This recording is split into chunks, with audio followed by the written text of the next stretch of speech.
गांव में तो सब जगह अकाल की परिस्थिति हो गई है। लगता नहीं कि अब इस गांव में ज्यादा दिन रुकना उचित होगा। काम के लिए बाहर गांव तो जाना ही पड़ेगा। भूषण काम की तलाश में दूसरे गांव की ओर निकल पड़ता है। चलते चलते वह विजयपुर गांव में आ जाता है। वहां उसका रहने का कोई ठिकाना नहीं था और उसके पास कोई काम भी नहीं था। चलते चलते वह एक अमीर किसान जगत सेठ के पास आ पहुंचता है। सेठ जी, मैं भूषण दूसरे गांव से आया हूँ। हमारे गांव में अकाल की परिस्थिति हो गई है। लोगों के खेत सूखे पड़े हैं। गांव में बूंद बूंद पानी के लिए लोग तरस रहे हैं। अगर मुझे आपके पास कुछ काम मिल जाएगा तो बहुत कृपा होगी बड़े भाई। अरे रे, लगता है तुम्हारी हालत बहुत खस्ता हो गई है। ठीक है, वैसे मेरे पास एक काम तो है, पर लगता नहीं कि तुम वो कर पाओगे। सेठ जी, आप चिंता ना करें। मुझे आप कोई भी काम दे सकते हैं। मैं वो काम पूरी मेहनत और ईमानदारी से करूंगा। अच्छा ठीक है भूषण, तो कान खोल कर सुन लो। मेरे पास 50 गायें और 50 भैंसे हैं। तुम्हें हर रोज इन जानवरों का गोबर निकालना होगा और रोज सुबह शाम उन्हें चारा पानी देना होगा। महीने के आखिर में तुम्हें इस काम के लिए 200 रुपए मिलेंगे। और हाँ, 2 वक्त का खाना भी हमारी तरफ से मुफ्त दिया जाएगा। बोलो, क्या तुम ये काम कर पाओगे? अरे बाप रे, 50 गाय और भैंसों को संभालना आसान काम नहीं है। पर अब मैं कुछ कर भी तो नहीं सकता और ऊपर से सेठ जी 2 वक्त का खाना भी दे रहे हैं। ठीक है सेठ जी, मैं ये काम कर लूंगा, पर एक विनती है। हाँ बोलो भूषण, क्या बात है? सेठ जी, अगर आपको समस्या ना हो तो क्या मैं आपके गायों के साथ गौशाला में रह सकता हूँ? सेठ जी, मैं इस गांव में नया हूँ। मेरा रहने का कोई ठिकाना नहीं है। जग्गा सेठ थोड़ी देर तक सोचता है और भूषण को ऊपर से नीचे तक देखने के बाद उससे कहता है, ठीक है भूषण, तुम गौशाला में रह सकते हो। जी धन्यवाद सेठ जी। तब से भूषण गौशाला में रहकर अपना काम करने लगता है। वह रोज जल्दी उठकर गाय और भैंसों का गोबर निकालता, उन्हें चारा डालता और समय पर पानी भी पिलाता था। हर रोज भूषण अपना काम ईमानदारी और पूरी मेहनत से करता था। जगत सेठ को भी भूषण का काम बहुत पसंद आने लगा, क्योंकि वह अपना काम सफाई से करता था। एक दिन जगत सेठ भूषण को बुलाकर उससे बोलता है, भूषण, मुझे तुम्हारा काम बहुत पसंद आया है। तुम गाय और भैंसों का अच्छा ख्याल रख रहे हो, इसलिए दूध की गुणवत्ता भी बढ़ गई है और गायें पहले से ज्यादा दूध भी दे रही हैं। इसलिए मैं आज से तुम्हारी तनख्वाह बढ़ाकर पूरे 400 रुपए कर रहा हूँ। आपका बहुत बहुत धन्यवाद सेठ जी। कुछ दिन ऐसे ही बीतने लगते हैं। भूषण जगत सेठ के पास बहुत मेहनत और ईमानदारी से काम करता है। धीरे धीरे भूषण के पास अच्छा खासा रुपया जमा हो जाता है, जिससे वह अपने लिए छोटा सा रहने लायक एक कुटिया बनवा लेता है। उस गौशाला में सोकर तो नाक से गोबर की गंध अभी भी नहीं जा रही। अब आखिरकार मुझे अपने घर में चैन से सोने को तो मिलेगा। तब से भूषण जगत सेठ के पास गौशाला में काम करने आता और 2 वक्त का खाना खाकर अपने घर सोने के लिए चला जाता था। कई साल ऐसे ही बीत जाते हैं। भूषण की मेहनत के कारण उसके पास अच्छा खासा रुपया जमा हो जाता है।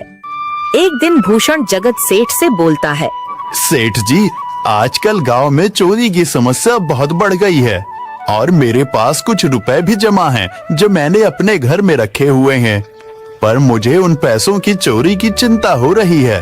आपको तो पता है कि मैं दिन भर आपके पास ही काम करता हूँ और सिर्फ रात में ही घर सोने जाता हूँ, इसलिए मुझे रोज उन पैसों की चोरी की चिंता सताती है। हाँ भूषण, तुम बात तो बिल्कुल सही कह रहे हो।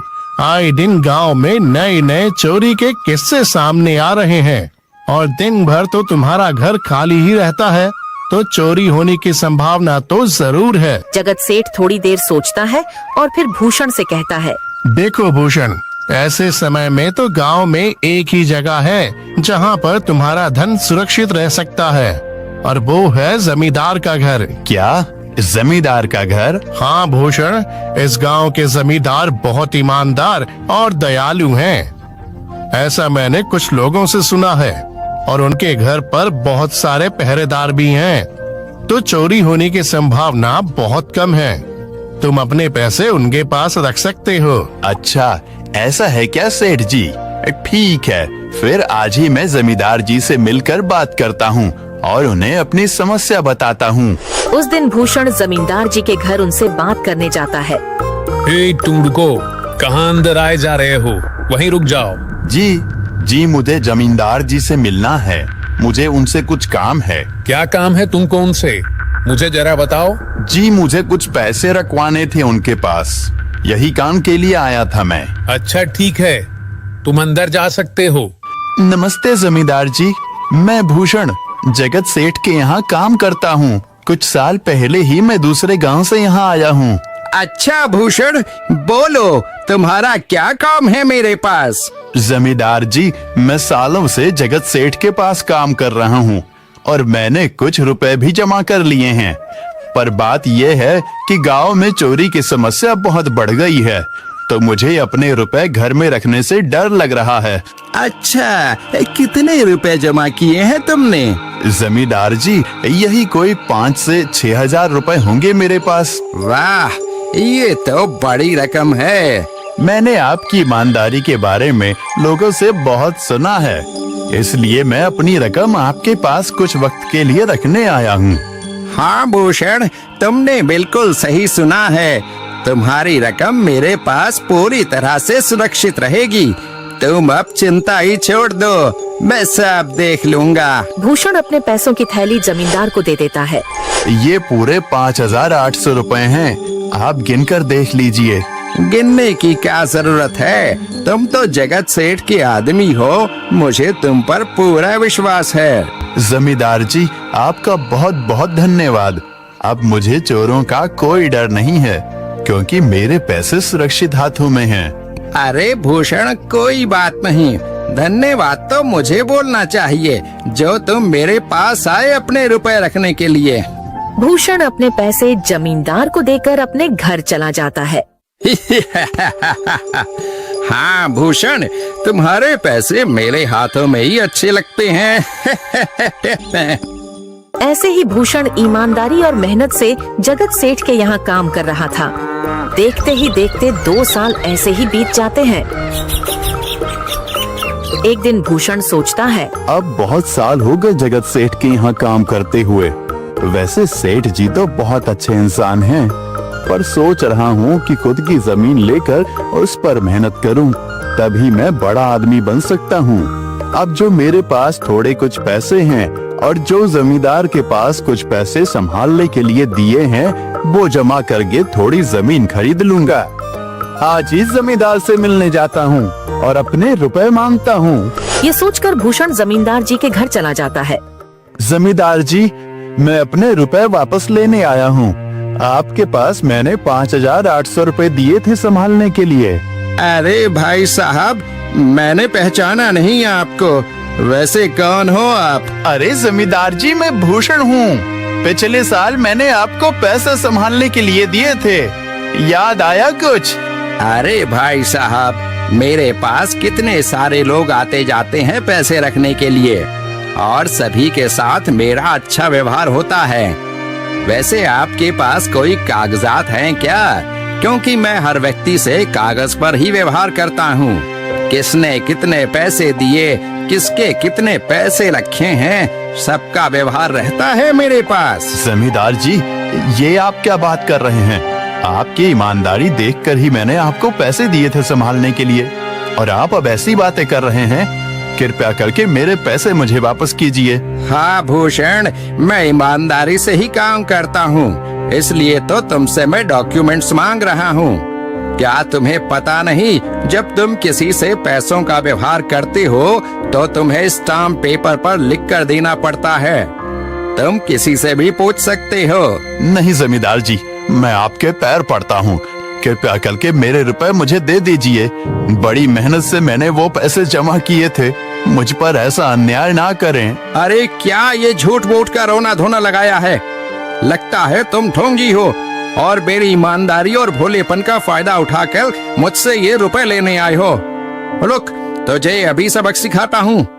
जमींदार अपने आदमियों को बुलाकर भूषण की पिटाई करने को कहता है। इसे तब तक मारो जब तक ये बेहोश ना हो जाए। इस 2 कौड़ी के आदमी ने मेरी ईमानदारी पर सवाल उठाया है, इसे छोड़ना मत। जमींदार के आदमी भूषण को डंडे से खूब मारते हैं। फिर भूषण दुखी होकर अपने घर चला जाता है। भूषण के शरीर पर घाव के निशान स्पष्ट दिखाई दे रहे थे।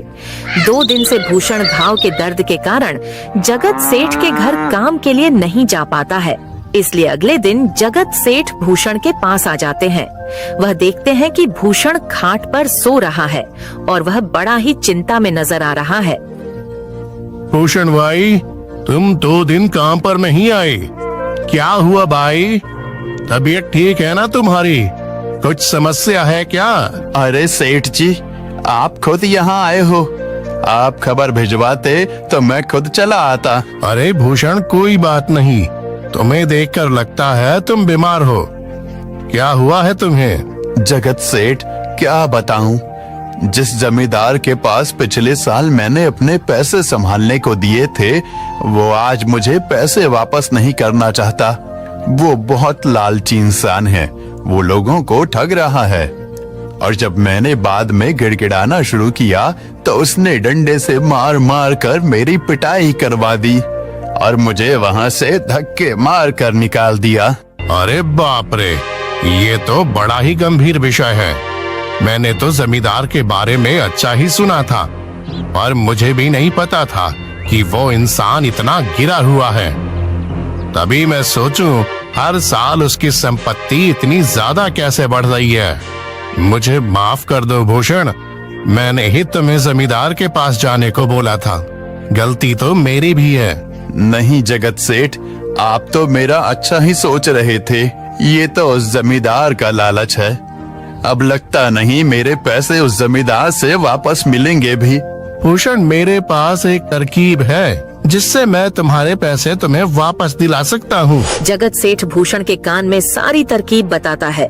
ठीक है सेठ जी, हे ऊपर वाले, ये तरकीब कामयाब होने दीजिए।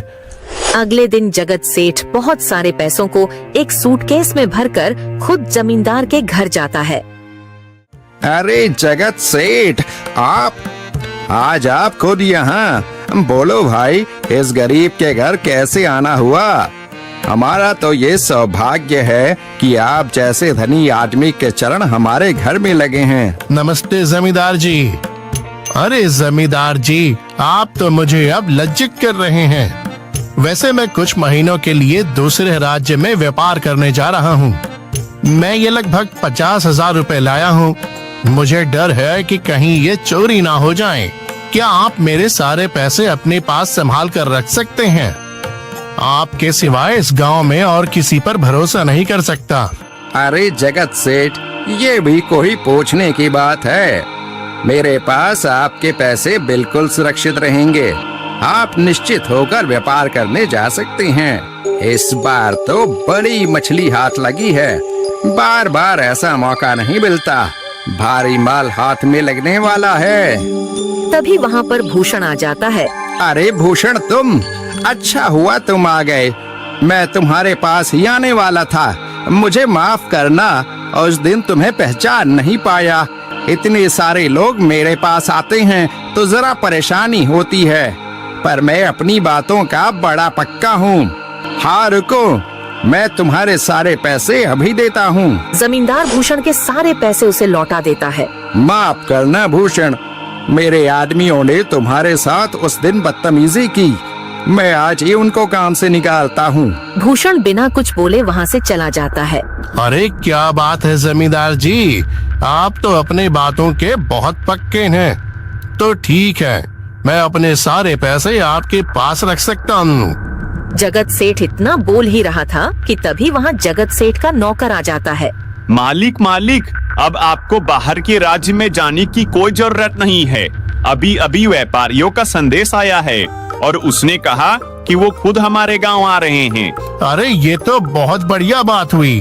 अब मुझे इतनी दूर नहीं जाना पड़ेगा। सुन रहे हो जमींदार जी, व्यापारी यहाँ आ रहे हैं। अब मुझे नहीं लगता कि ये पैसे आपके पास रखने का कोई मतलब होगा। चलो, आपका बहुत बहुत धन्यवाद। आपने इतनी ईमानदारी दिखाई मुझे।